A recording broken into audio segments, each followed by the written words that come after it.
Yo and hello guys, Mike here, Baseball Collector. It's Friday night and I haven't been doing any videos this week. I've had an incredibly busy work week. I'm so tired. I do have some mail to show off. I feel like I'm so far behind on videos, both watching and creating content, because there's some cool contests going on. Parkside LA 88's got one. Cub fans got one. Ray from Philly has his 1,000 subscriber contest to make a team, which isn't fair at all because it's almost impossible to pick the greatest player at each position. You're just leaving somebody off all the time. It's just, God, how do you pick between the greatest first baseman of all time, etc.? There's no clear-cut winner at any position. It's very difficult. So I've been working on that. Hopefully I'll get to do that. I'm trying to figure out what I want my next showcase video to be. I'm trying to figure out when I can get Snoop 49. I can't even remember. See, I'm so tired. I don't even know. Trying to get Snoop onto Beyond Cardboard, and because I had to cancel on him Wednesday. So just a crazy busy week, and I haven't had a chance to do nearly what I wanted to for the community. So I'm going to try to catch up a little bit now, show you kind of the mail that I got this week, and check out some cards. So hang on one second.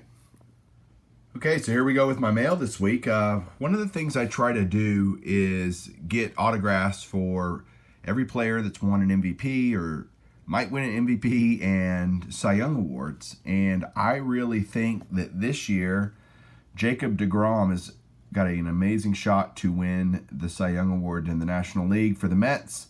I did not have a Jacob deGrom autograph, so shout out to my Mets fans out there. Dave's Midlife Card Crisis is one of them. This is a museum collection autograph number to 50 on card.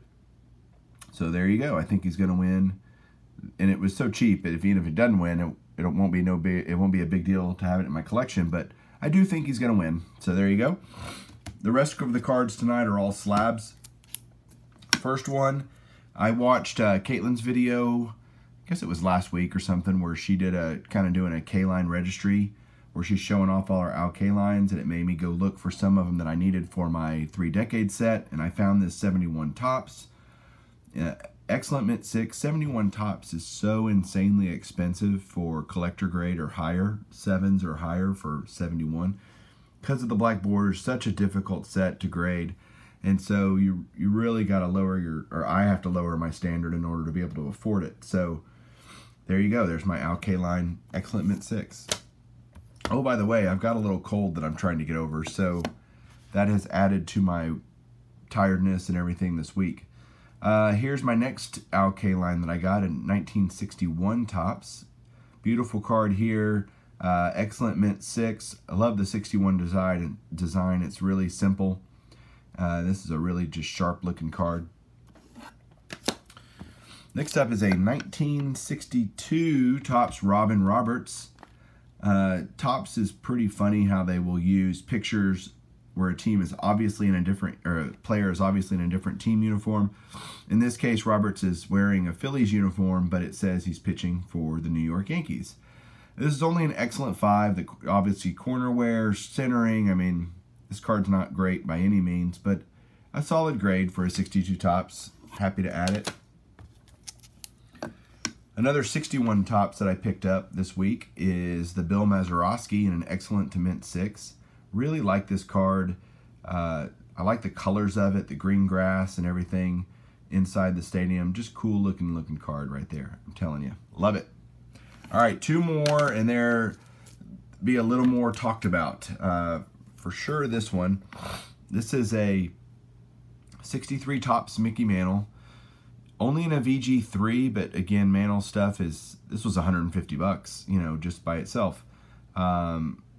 Even in a 3. So trying to fill in the holes of my Mantle run and looking for them, watching a lot of them, not winning very many of them, but hopefully I can just slowly start picking off those few years that I need to fill in the Mantle run that I'm working on. So beautiful 1963 Topps there.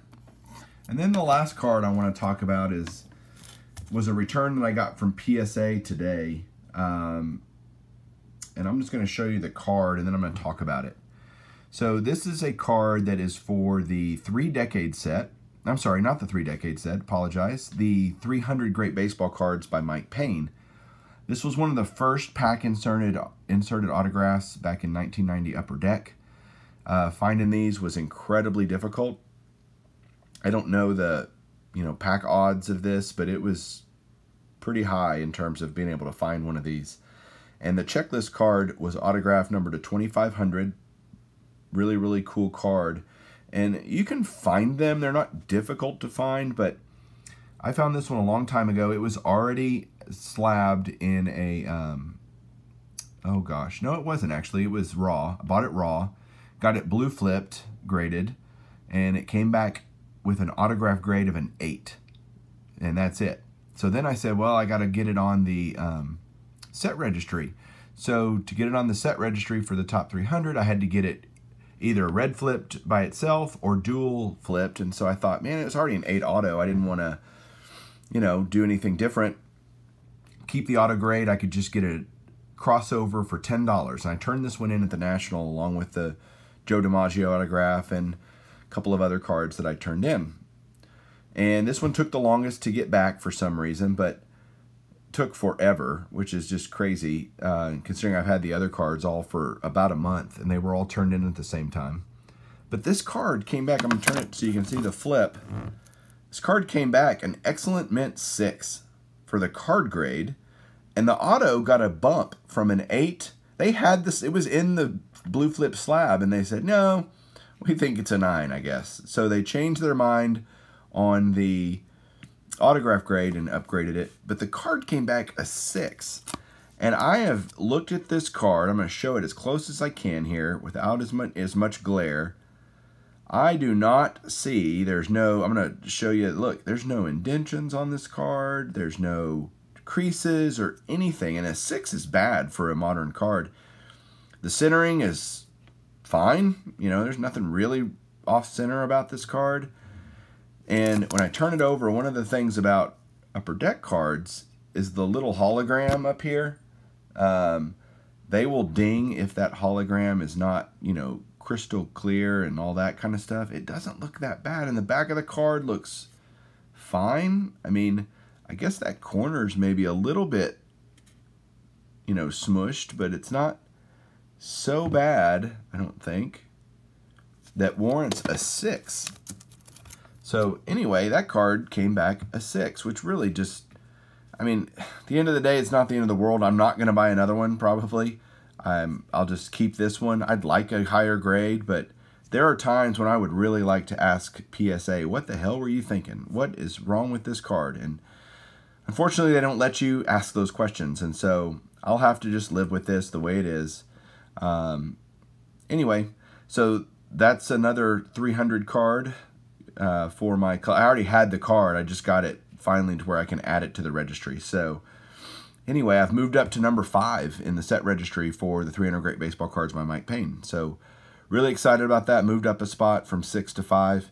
Got to keep ahead of Ray from Philly. So hopefully I'll be able to do some more videos this weekend, doing some contests and giveaway responses. But until then, guys, thanks so much for watching. Really appreciate it, and keep collecting.